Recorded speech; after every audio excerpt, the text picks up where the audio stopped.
AP assembly సమావేశాలు ప్రారంభమయ్యాయి. ఇప్పుడు ఆ లైవ్ చూద్దాం.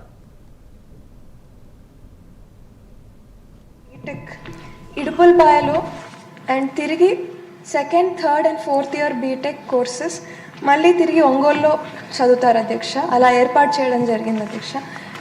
దీనివల్ల చాలామంది పిల్లలు ఇంకా తల్లిదండ్రులు కూడా చాలా ఇబ్బందులు ఫేస్ చేస్తున్నారు అధ్యక్ష.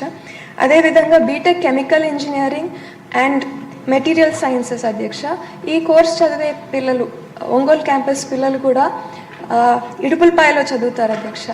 సో వీరికి ఒంగోలులోనే ఈ కోర్స్ కంప్లీట్ చేసే విధంగా ఏర్పాటు చేయగలిగితే బాగుంటుంది అధ్యక్ష. అదేవిధంగా శ్రీకాకుళం IIITలో chemical engineering and material sciences BTech చదువుతున్న పిల్లలు కూడా నూజివీడ్లో కోర్స్ కంప్లీట్ చేస్తారు అధ్యక్ష. వీరికి కూడా శ్రీకాకుళంలోనే ఈ కోర్స్ కంప్లీట్ చేసే విధంగా ఏర్పాటు చేస్తే బాగుంటుందని మీ ద్వారా మంత్రి వారిని కోరుతున్నాను అధ్యక్ష. ఇంకా పుట్టపర్తి నియోజకవర్గంలో అధ్యక్ష 6 మండలాలు మన క్వశ్చన్ అవర్ మొత్తం 1 అవర్లో పూర్తి చేయాలి. నేను మీటింగ్లో డిసైడ్ చేశారు. అంటే సూటిగా ప్రశ్న వేస్తే మినిస్టర్ గారు కూడా సూటిగా సమాధానం. సార్ పుట్టపర్తి నియోజకవర్గంలోని 6 మండలాల్లో కేవలం బుక్కపట్నం మండలంలో ఒక గవర్నమెంట్ డిగ్రీ కాలేజ్ ఉంది అధ్యక్ష.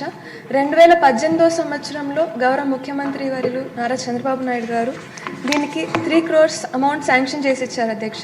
మొదటి ఫేజ్ కింద 50 లక్షలతో పని ప్రారంభమైంది అధ్యక్ష. కానీ గత ప్రభుత్వం అది పట్టించుకోకపోవడం వల్ల పనులన్నీ అర్ధాంతరంగా నిలిచిపోయాయి అధ్యక్ష. మీ ద్వారా మంత్రి వారికి అసంపూర్ణంగా ఉండే బిల్డింగ్ ఫోటోలు అన్నీ పంపిస్తాను అధ్యక్ష. సో ఈ ప్రాజెక్ట్ని కంప్లీట్ చేయడానికి అమౌంట్ శాంక్షన్ చేయాల్సిందిగా మీ ద్వారా మంత్రి వారిని కోరుతున్నాను అధ్యక్ష. ధన్యవాదాలు అధ్యక్ష. ఆంధ్ర రాష్ట్రంలో సార్ మనం చూస్తే అధ్యక్ష 4 RGUKT క్యాంపస్లు ఉన్నాయి అధ్యక్ష.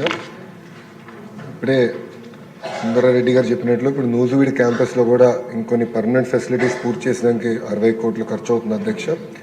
ఆర్కే వ్యాలీ పూర్తి చేసాక ఒక 40 కోట్లు. ఒంగోలు క్యాంపస్ అవుతుంది అధ్యక్ష. సుమారుగా 2 విడతలు కూడా మనం పూర్తి చేయాలంటే టోటల్ బడ్జెట్ రిక్వైర్డ్ 600 కోట్లు అధ్యక్ష. శ్రీకాకుళం క్యాంపస్కు 300 కోట్లు అధ్యక్ష. ఇది మేము పర్సనల్గా మేము చూస్తున్నాం అధ్యక్ష. ఎందుకంటే ఎక్కడికక్కడికే అంటే ఏ జిల్లాలో అక్కడనే పిల్లలు చదవాలి, ఇక్కడ టెంపరీ అకామిడేషన్కి వేరే వేరే క్యాంపస్లకి మేము పంపిస్తున్నాం. ఇది కరెక్ట్ కాదని మేము ఇప్పటికీ డిస్కషన్ చేసాం అధ్యక్ష.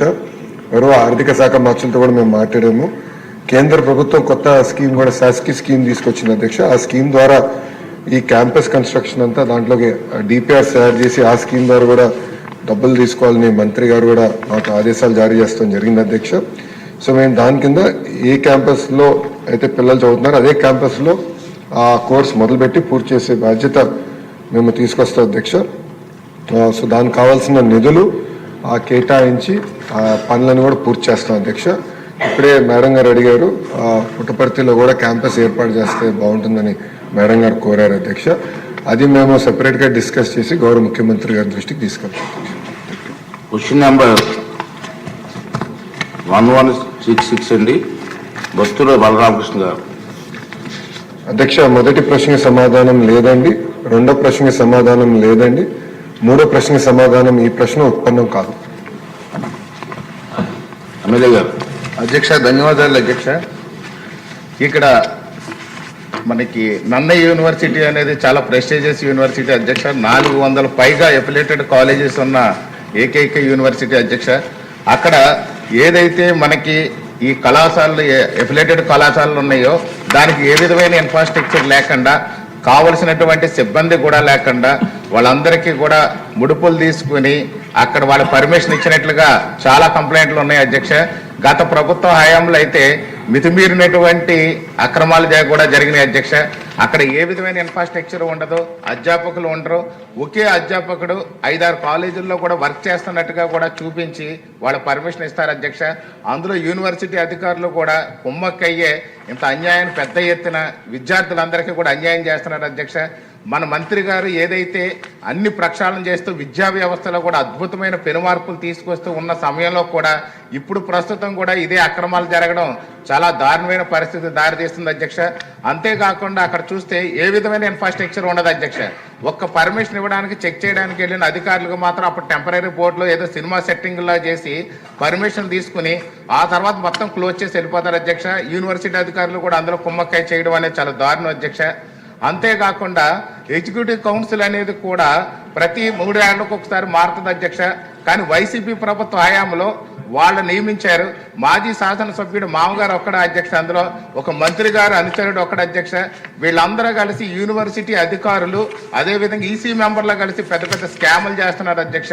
నన్నయ్య యూనివర్సిటీ పుట్టిన దగ్గర నుంచి అక్కడ స్కాములకు అడ్డాగా మారిపోయింది అధ్యక్ష. ఒక టెండర్ల విషయంలో కూడా చూసినట్లయితే వాళ్ళకు నచ్చిన విధంగా వాళ్ళు టెండర్ కండిషన్ పెడతారు అధ్యక్ష. వాళ్ళకి సంబంధించినటువంటి కంపెనీకి కాంట్రాక్ట్